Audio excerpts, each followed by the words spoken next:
Digicom Weekly Growth Marketing Podcast.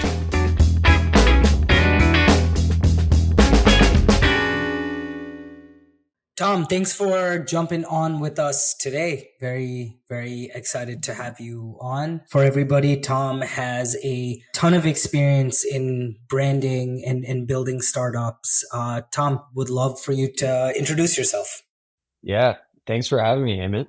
Stoked to be here and dive in with you. As far as my career goes and kind of a brief overview, I'd say it's a threefold, if you will, over the last decade, consisting of consulting for huge brands like Red Bull, Gap, and SoFi, founding and running small businesses, such as a small experiential marketing agency, pop-up beer and spirit garden, also do a little Airbnb on the side. And then, as you said, a startup employee, where most recently I was the founding marketing hire at Abodo that does backyard homes. Amazing. What got you into the startup world?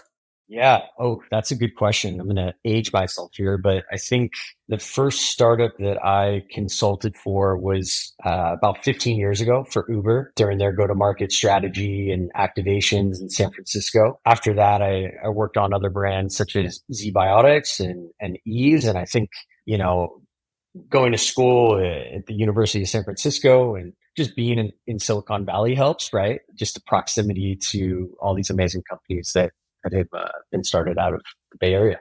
In terms of career highlights, like you've done so many different things, across the last decade, right? And they're also different from one another, right? Like Uber, building your own agency, running Airbnb, being essentially head of marketing for Abodo, right? Like they've all been so different. What are a couple like highlights for you? Yeah, that's a great question. Well, I think we can go through the three, right? From, consulting to founder to startup employee. On the consulting side, I think a massive highlight was running national activations for Red Bull for over 4 years, playing a part in a can launch that they did called Latte Graphica. On the founder side, had a pop-up beer and spirit garden pre-COVID in San Francisco, which was a lot of fun. Did that with one of my best friends. And then, as a startup employee, as you said, my time at Abodo and being the founding marketing hire, fifth employee, building out that team, building out that brand, what that brand really stood for and meant, showcasing that through creative storytelling, and ultimately, 10xing the valuation of the business during my tenure. Yeah, that's those are some pretty incredible highlight points, right? Especially taking a brand from 0 to 1. Can you talk a little bit about maybe some of the challenges that you faced from going 0 to 1? I know in our work together, a big part was, hey, how do we generate leads and then get folks to showroom? And then from our conversations back in the day was very much like, okay, now that we have the leads in showroom, our sales team has to sell. But what are other challenges, in terms of getting from 0 to 1, and how did you guys solve them? Yeah. Well, I think, to take a step back for listeners, what Abodo does is sell $300,000 prefabricated, beautiful backyard homes, right? And it's not only the product, but it's also the service they're providing, which is turnkey. So a big part of that was just ensuring that people understood the value of what they were buying, right? And it wasn't just, a studio shed or something that, was just these walls that pop up in your backyard. It was truly an incredible product and experience. And so education was a huge component of that. And we really had to dive deep in to the customer journey very early on to understand, hey, where are their eyes and ears? Where are they obtaining this information when they're going down the path of crap? It's COVID. I'm working from home. I need more space, or more commonly even, mom is getting old. We need a place for her to stay. And then ensuring that we showed up in those moments, right? And that we were educating through the content. You guys helped us specifically on the growth and performance side of things, and also understanding and being honest with ourselves and saying, hey, it takes more than a Facebook ad to sell a $300,000 home. Yeah. Yeah, there's a lot of nurture, right? Because one of the things that kind of unlocked lead gen was webinars. I think that made like a monumental impact from, running those campaigns. But what was like that nurture series like, right? And the reason why I'm asking is because like we work with founders who sell more expensive products, and the more expensive the product, chances are the longer that attribution window needs to be. But if you're running ads on a Meta, on a Google, 30 days is essentially the max, right? So it's like, how are you thinking about that user journey, nurturing them to drive this sale, right? And at the end of the day, these prefabs were $300,000, right? So I'm sure that nurture cycle wasn't one day, 1 week. It's probably a few months of speaking, talking, getting estimation. So like, how would you kind of think through different price points and what user journeys should be? Yeah. I think, the most fascinating component of selling those homes was really the fact that it felt more like a B2B play than it did B2C, specifically through that customer journey and just the length of that. Obviously at top of funnel, we had our ads performance. So specifically Google and Meta. But yeah, mid funnel, that's the webinars, right? That's the educational content. That's them showing up to the showroom and actually kicking the tires, or even taking it a step further and showing up to an install to view a house being crane lifted into a backyard. And then the bottom of the funnel stuff, yeah, really relying on the sales team and ensuring that proper sales enablement was in place and there's alignment there. So a lot of work, but really understanding that entire cycle was extremely important. And that can be tough, especially as, we all struggle with the attribution situation and really understanding, hey, how many touches did it take? Where can we find improvements? What can we tweak? And when do we just need to take a step back and let them decide on their own? Cool. Um, Switching gears a little bit, you've gotten to work with some seriously cool brands, right? So as you're working with some of these brands and you have like a vision, right? How are you coming up with, specific, and I know this is going to be case by case depending on the specific brand you're working with or the ask, whether it's like branding or you're running performance, but like, how are you kind of thinking through some of the partners that you want to work with? What is exciting you to work with those types of partners?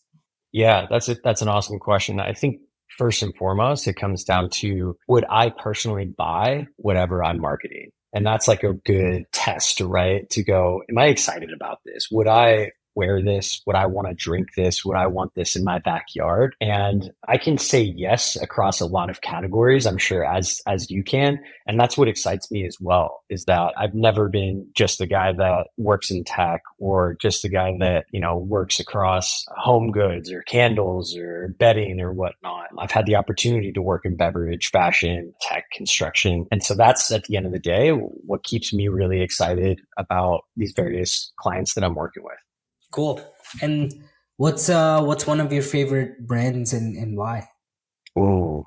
Oh man, I could go on and on here. I'm going to sound like a parrot here, but I'm definitely a big Apple guy, day in and day out. Love their products, love their brand. As far as who's doing a great job online, I think, Liquid Death, Duolingo, love what Patagonia is doing. I think on a smaller scale, there's a brand out of LA called Flamingo Estate, lifestyle goods brand. They do candles and whatnot. I love what they've got going on. I could go on and on, man. Tell me when to stop here.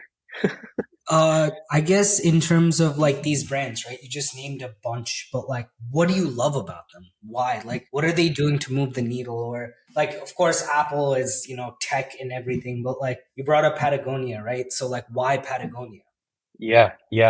I think the fact that they're so passionate and involved in their product development and they really care. They're the type of brand that doesn't want to push just this consumerism that we're all wrapped in, right? They want that jacket to be something that's passed down for generations. I mean, recently I had Patagonia and the zipper went out. I sent it in.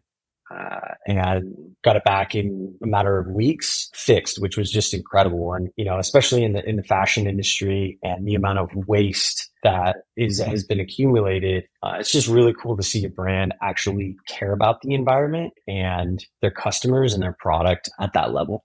So in terms of digital, right, there's like always these changes that are occurring. Where do you see like e-com and digital going in the next, 2 to 5 years? So as far as the future, let's see here. I, I I think all brands are just really realizing how authentic they have to be, right? Customers are smarter than ever. Brands are realizing that, keeping up on these trends, right? I think brands are realizing that social media isn't just something that an intern handles, and that at the end of the day, it really comes down to product reviews and the experience. Like no amount of marketing is going to fix a shitty product or move the needle. So those are some things that I'm seeing. I agree, right? I don't think you can have an intern run your organic social. That's such a big channel. Like for some of our partners that we're working with, like organic social drives thousands of conversions a month, right? And it's like, or like several hundred conversions a month, right? So it's like, it's no longer, can no longer be a neglected channel. I definitely think it needs to be a channel that, there's strategy behind it. There's thought, there's input and testing that occurs on organic, right? Just like there is any other channels. And I think, like you mentioned, the end consumer is getting smarter and smarter. So we need to provide better, more authentic content across all channels, email, SMS, organic, right? Video, like they're just anything that is non-paid as well as the paid side. Mhm.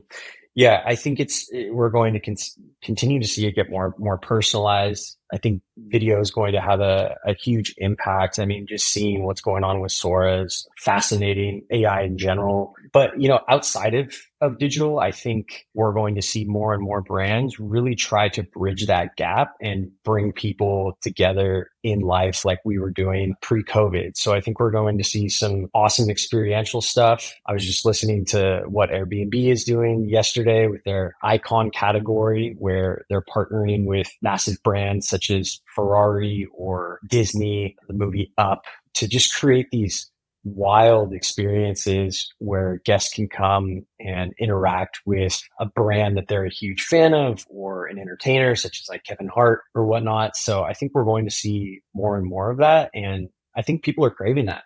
Yeah, that's cool. That's cool. I'm a big car guy, so going to an Airbnb experience where it's like, hey, cool, like I get picked up by X company, we go karting and maybe hit the track depending on what city I'm in, or like what's going on. Like F1's going on in Miami this weekend, right? So there's just like that would be a very, very cool, more interactive, personalized experience. That is cool. Yeah. And there's a number of brands doing that, like in the car space, right? Whether that's, Rivian or Range Rover, really giving you the opportunity to test drive or to get even closer to the brand before and or after your purchase. Yeah. Tom, what's one question you wish I asked you, and how would you answer it? Oof.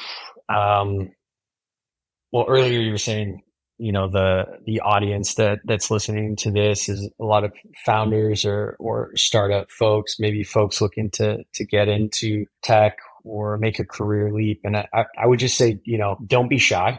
Reach out to people, ask for a 30-minute chat, whether that's with someone who has been there, done that, or is currently doing it. I think, taking that leap can be difficult, but reaching out to folks that have walked the path that you're looking to stroll is super important, and is something that I continue to do to this day. People are definitely more willing to help than a lot of people think. Amazing. And where can our listeners find you? Yeah. Um, as far as my portfolio and website, it's tom-roche.com. So tom-roche.com. And then just type that into LinkedIn. That's where I'm the most active. Thanks for being on the show today. Yeah. Appreciate it, man.